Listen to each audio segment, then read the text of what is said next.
Welcome to the channel. Thank you everybody for tuning in. Join me on today's video where I will be reviewing the Nove Trident. Now, in the unboxing about 3 weeks ago, I briefly introduced you to Nove, which is a boutique Swiss-made micro brand. In the initial unboxing, I covered all the specifications, dimensions, so you won't hear any of that in this video. However, I'll put up the specifications and dimensions on screen for you guys, just in case you did miss that. Now, you guys responded just how I'd imagine you'd respond in the comment section when you first saw this watch. It is a bit out there. It's definitely not for everyone. And I think what Nove have done, they've stuck to the name and the whole ethos. They've gone with something extremely modern, very, very contemporary, therefore kind of polarizing audiences. This is definitely going to be a statement piece. It's going to be for those people that want to wear this one-off or on very special occasions. It is definitely not a daily wear. I don't think it's as practical as a daily wear, but it is definitely a really good feat of design and engineering. There are a lot of things I do like about this watch. But, having said that, I do recognize that most of you guys will probably switch off and I probably won't get a lot of views on this video just due to how the watch looks. But no problem, I still have to give it justice. I still have to review the watch and go through the things that I like, some of the things that I don't like, and, just overall, how good of a watch is it? Now, let me give you guys a wrist shot. On wrist, I am wearing the Christopher Ward. I believe it's a C60 Sapphire. I could be wrong. But yes, I'll be coming up with a review of this watch very soon, but it won't be a review like you guys have seen. I will be comparing this directly with the AliExpress watches to see how good these, entry-level Swiss-made micro brands really are in comparison to the watches that I tend to look at on this channel. Now, back to Nove, this Trident watch that they've made, and let's start off. The first point I do want to bring up is the price. So the price of this watch is around $670, which means it's about £511. That being said, they have very generously provided me with a discount code. The discount code will give you 12% off. I'll put the details within the description, which then brings down the price to a much more reasonable £450, or around just under $600. Now, that discount isn't only applicable to this Trident, it's also applicable to the other watches, and they have other models which are a lot more toned down than this, still modern and contemporary. For example, the Nove Trident Automatic, put up the picture now, so you can also use that discount on that watch if you so choose to, and that's a more wrist friendly and general public friendly watch. It's a lot less toned down than this. Now, bringing it back to this, the first thing I do want to say, I was somewhat disappointed with the packaging. If you guys remember, I unboxed the Forzo in around the same time, and that packaging was just a lot better. I think for a Swiss-made micro brand, coming in at around £500, this is probably inadequate. It's just a bit of foam and not even a very hard case, just hard slightly. Even though, packaging doesn't really fuss me, but I think for a boutique brand, that's so modern, contemporary, etc., Swiss made, you're adding all these luxurious or prestigious names and descriptions next to it. That packaging does really need to be better. So let's put that away and let's talk about some really great features of this watch and some of the negatives that I've also found. Now, looking at a couple of things which definitely will stand out is this steampunk style bezel. That is probably one of the main features that will stand out amongst others, because this watch is absolutely packed full of them. Now, the bezel itself, as you can see, it's got those raised lettering in polished stainless steel, and you've got this bead blasted background to the bezel. Really well done. So you can see this hollowed out mechanism. You can also see these 3 clickers in rose gold, perfectly matching the other features present on the watch. And let's give it a turn. It is only a 60-click bezel, but as you can see, it's more of a fashion piece, right, rather than being something very practical. Because a couple of people said you'll get sand and grit in it, but let's be honest, who in their right mind is going to wear this on the beach? Who's going to wear it anywhere near sand? It's just not one of those watches, even though it's a dive watch, but we have seen dive watches becoming fashionable and therefore slightly more dressed up and not to be used in the practical sense. But the point is, you could if you wanted to, because it is 200 meters of water resistance with a screw down crown. Now, the bezel aside, very nice function, really nice build quality. The second feature you're going to look at is, of course, this mother of pearl dial. I absolutely love mother of pearl dials. I think The range of colors that you get on the dial is so impressive. You go from a deep brown to a golden color, all the way to like these really high pale greens, pinks, oranges. So that is really a stunning dial. And you know, with the diameter being so big, you do get a lot of surface area just to really appreciate this dial at different angles and seeing different gradients. Now, looking a little bit closer at the construction of the dial, it is quite plain, you know, in line with this whole modern concept. You've got circular hour markers dotted around with a polished rose gold frame in line with the features that you see. You also got a applied rose gold Nove logo just below the 12 and Swiss made applied onto the dial in the same color. Automatic printed in white. There is no minute track or a chapter ring present on the watch dial itself. The handset also is a sword style handset.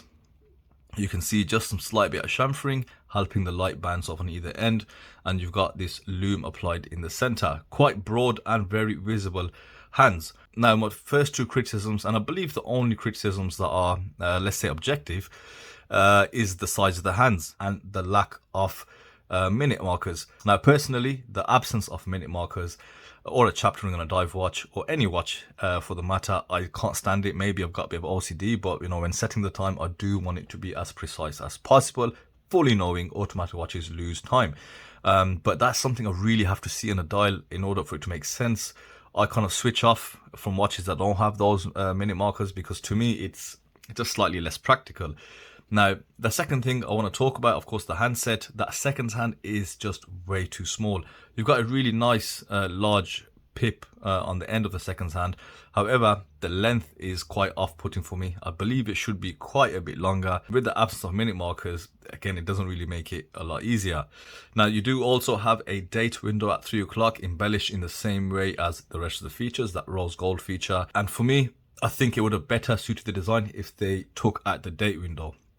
It sort of fits in with the whole modern design, that simplistic design also, you know, because I don't know, it does get in the way of the dial. It is a very gorgeous style, and so that is a couple of things which haven't sat right with me on this watch. That crystal, I love how this double dome crystal sits. It gives you such a unique visual, you know, with that flat bezel and this dome crystal. It sort of gives you the appearance of a submarine, or like the top of the world, you know, when you see those maps of those flat earths around. So a great watch for flat earthers. But yeah, that visual is just really nice to look at. Such a subtle dome, and I believe with this whole flat surface, I think that looks absolutely incredible, and you can just see the hand sitting there. So I really do like that about the watch. If we turn the watch over, you'll also see a domed sapphire crystal on the back, which gives you the view into that Swiss R150 movement. Incredible. Not much in terms of decoration present, as I showed you guys in the unboxing. You've just got Nove engraved or lasered on the back for that. You know, the movement is okay as well. You can see it is a Swiss movement, so that's an added bonus. And apparently these are regulated to 2 positions at the factory, and they are rated at plus or minus 12 seconds a day, so similar to that of the PT5000. They are, from what I've read, they are quite different to the ETA 2824s or the 2829s. So they don't really have much similarity with that, and it's not a clone of the ETA movements. So the movement is good in this watch. Now let's go over, have a look at the lume, because this is a lumed dial. Now the first thing you'll notice, that lume is C3. I don't know if it's Swiss Super Luminova or it's just normal Luminova. However, it's not super bright. You can see the hands are slightly patchy and faded, leading me to think that there's very thin layers applied on the hands. But even the hour markers, you know, they're not as bright as I'd like it. Any Seiko diver and most AliExpress watches for a fraction of this price will actually kill this watch on lume. You can just see some kind of fading, bit of patchiness. It's not as solid and bright as I'd hoped it would be, you know, being a Swiss made dive watch. Now, looking at the case finish, I already mentioned that, you know, this bead blasted or matte bezel with the polished markers, very nicely done, very clean and nice to look at. Feels very smooth as well, so it has had that buffing on top to remove any sharp edges. Now the top of the case, which is visible, which is just around the lugs, you can see some very fine circular brushing. Moving along the side and the flanks of the case, you'll see just that edge along that little bevel there, which has been highly polished. Always like that, you know me by now. It gives a really nice feature to the case. Now, putting the case on its side, this is where you really get to appreciate how thin this watch is. I think without the domed crystal, this is about 11.5 with the movement included, but I think it is quite smart by putting a domed crystal on the back because it allows the movement to fit without adding too much thickness to the watch case. You can see these rose gold screws that hold in that integrated bracelet, a nice touch. Vertical brushing present on the side of that case, and you've also got these polished shoulders around the crown guards. On the crown, I would say it is slightly small. You can see the gap on either side. I would personally like to see that filled in a bit more. You know, while the crown does screw out, screw back in perfectly fine, it is kind of awkward because these Swiss movements do take a lot more torque to wind them, let's say compared to a Seiko NS35. So you do need something that you really can get your fingers around. You know, the facets don't really help it because you can see some of them are polished and some of them are brushed, so you don't really get to grip them well enough. But having said that, you know, the crown does function as it's supposed to. The movement hacks, allowing you to change the time. But, you know, if your fingers are just a bit, let's say, greasy, you know, slippery, whatever, you'll find that difficult. Plus, there's a bit of space around the crown guards, which I think they could have filled that in. Moving on to the bracelet. Very nice bracelet. I highly rate this bracelet. Like I said, it's integrated female end links. You know, I think the width of this at the lugs, let's just give it a double check, is around just 28 millimeters. Then the first link does taper down from 25 millimeters all the way down to a nice 22 millimeters at the clasp. Now you can see the detailing present, the machine work that has gone into this. You've got this multifaceted links.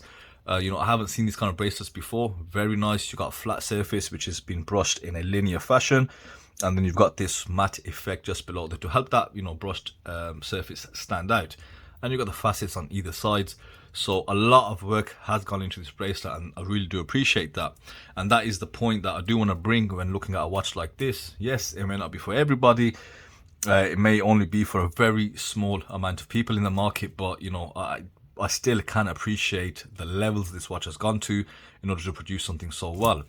We move over to the clasp. It is a butterfly clasp. You know, these clasps are slightly flimsy.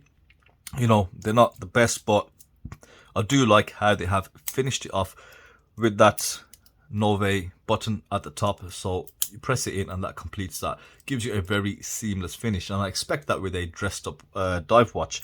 So, you know, this is a bit of an amalgamation of a dress watch with a dive watch, which is, you know, nicely done, built really well, but just practicality and looks wise, again, going back to the point, it's not going to be for everyone, is it? So here we have the Nove Trident Automatic Diver, and yeah, it does look like a novelty item on wrist, I have to say. You know, that thickness is great. That domed bottom sapphire crystal does help the watch sit nice, and the bracelet is comfortable on wrist as well. But yeah, it just looks kind of crazy. The lug to lug seems to fit okay as well, but you know, you guys get what I mean. You do need to have a bigger wrist to wear this, and you know, I'm pretty sure there's a lot of people that do like it, but I think the majority of people watching will just be like, nah mate, that's not for me. But yeah, there we have the watch on wrist. And just to quickly summarize, as I have given my opinion throughout this review, I think built really well. I can't fault it in the design of it. I can't really fault it in the workmanship and the quality present. It is quite nice. Everything's finished well. You know, they've used loads of features and loads of little techniques, makes the watch stand out. And I also like how they are still in line with their brand name. They haven't really gone away from the ethos, and I deeply do appreciate that. But you know, practicality wise, no minute markers, hands are slightly short. For me, that is a bit of a problem. And of course, the overall design is just not to my taste. I won't let that take anything away from the watch. I'd say the crown is a bit small. I don't like the fact that it's got split pins in the bracelet, only because the price point, you know, £500. I definitely think screw-in links should have been put in there. But then again, I don't know what kind of cost they had to face to make a watch just so different and so out there. But yeah, clasp I don't mind. Of course, it doesn't have a dive watch, it doesn't have micro adjustments, you know, because it is in fact really a dress watch with some dive kind of capabilities. But having said that, not all the watches are the same. In the beginning of the video, I pointed to the Nove Automatic. That watch looks a lot better. It's something which you could actually wear. It is a lot more wearable than this. Again, with the same movement, that same out-the-box thinking, fresh thinking, that contemporary modern design. And I like that a lot more. So you can still use a discount code on that watch if you wanted to.